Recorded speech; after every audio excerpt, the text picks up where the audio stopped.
திருமகள் TV பல்சுவைகள் படைக்கும் பாசறை.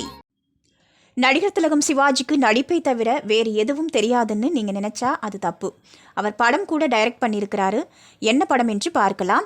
நீங்கள் எவ்வளவு பெரிய நடிகர், நடிப்பை பற்றி எவ்வளவு தெரிஞ்சு வச்சுருக்கீங்க, நீங்கள் ஏன் ஒரு படத்தை டைரக்ட் பண்ணக்கூடாதுன்னு ஒரு சமயம் சிவாஜியிடம் கேட்டார்களாம். அதற்கு சிவாஜி சொன்ன பதில் இதுதான்: என்னால் டைரக்ஷன் பண்ண முடியாதுன்னு இல்லை, எனக்கு நடிக்கிறதுக்கே நேரம் சரியாக இருக்குது. நான் டைரக்ஷன் பண்ணினா என்னை நம்பி பல படங்கள் எடுத்துகிட்டு இருக்கிறவங்களுக்கு அதனால் காலதாமதம் வரலாம். நடிக்கிறது என்னோட தொழில், டைரக்ஷன் பண்ணுறது வேறு ஒருத்தங்களோட தொழில். அவங்க தொழிலில் நான் குறுக்கிட விரும்பலைன்னு சொல்லியிருக்கிறார் சிவாஜி. இயக்குனர் கே. விஜயன் சிவாஜிக்கு திருசூலம், தியாகம்னு பல சூப்பர் ஹிட் படங்களை கொடுத்தவர். அவருடைய முதல் படத்திலும் சிவாஜி கெஸ்ட் ரோலில் நடித்திருக்கிறார். ஒரு கட்டத்தில் தன்னோட டைரக்ஷன் திறமையால் தான் சிவாஜியின் படம் ஓடுகிறது என்று கருதினார் கே. விஜயன்.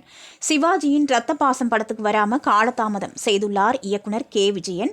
ஏன்னா அந்த சமயத்தில் விஜயகாந்துக்கு தூரத்து இடுமுழக்கம் என்ற படத்தை இயக்க போய்விட்டார். இப்படி காலதாமதம் செய்து கொண்டே இருந்தார்.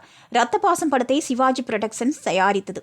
இது பெரிய பட்ஜெட், பல நடிகர்கள் நடித்தது. படத்திற்கான காலதாமதம் பற்றி விஜயன் சிவாஜி கிட்ட எதுவுமே தகவல் கொடுக்கல. இந்நிலையில் கே. விஜயன் பத்திரிகைகளுக்கு தன்னோட படங்களோட வெற்றி குறித்து பேட்டி கொடுத்துள்ளார். சிவாஜிக்கு ஒரு சின்ன இடைஞ்சல் வந்தாலும் அவரது சகோதரர் சண்முகம் தாங்க மாட்டார். அந்த வகையில் கே. விஜயனின் செயல் அவருக்கு பிடிக்கவில்லை. அதனால டைரக்ஷன் பண்ற பொறுப்பிலிருந்து கே. விஜயனை தூக்கிவிட்டார்கள். அந்த சந்தர்ப்பத்தில் சிவாஜியை இயக்குவது என்பது முடியாத காரியம். அதனால அவரே தான் சம்பந்தப்பட்ட காட்சியை இயக்கினார். கடைசியாக விஜயன் தன்னோட தப்பை உணர்ந்து 1985 சிவாஜியுடன் மறுபடியும் இணைந்தார். அதுதான் பந்தம். அந்த படத்தில் கார் டிரைவர் ஒரு தப்பை செய்ததால் ஒரு காட்சியில் அவரை வேலையை விட்டு நிறுத்திவிடுவார். அதே டிரைவர் வேறொரு காட்சியில் தப்பை உணர்ந்து மறுபடியும் சிவாஜியுடன் சேர்வார். படத்தில் இந்த காட்சியை வைக்க காரணம் முன்னாடி இருந்த சம்பவம் தானாம். திருமகள் டிவியை லைக் செய்து உங்கள் நண்பர்களுக்கும் ஷேர் செய்வதுடன் சப்ஸ்கிரைப் செய்து ஆதரவு தாருங்கள்.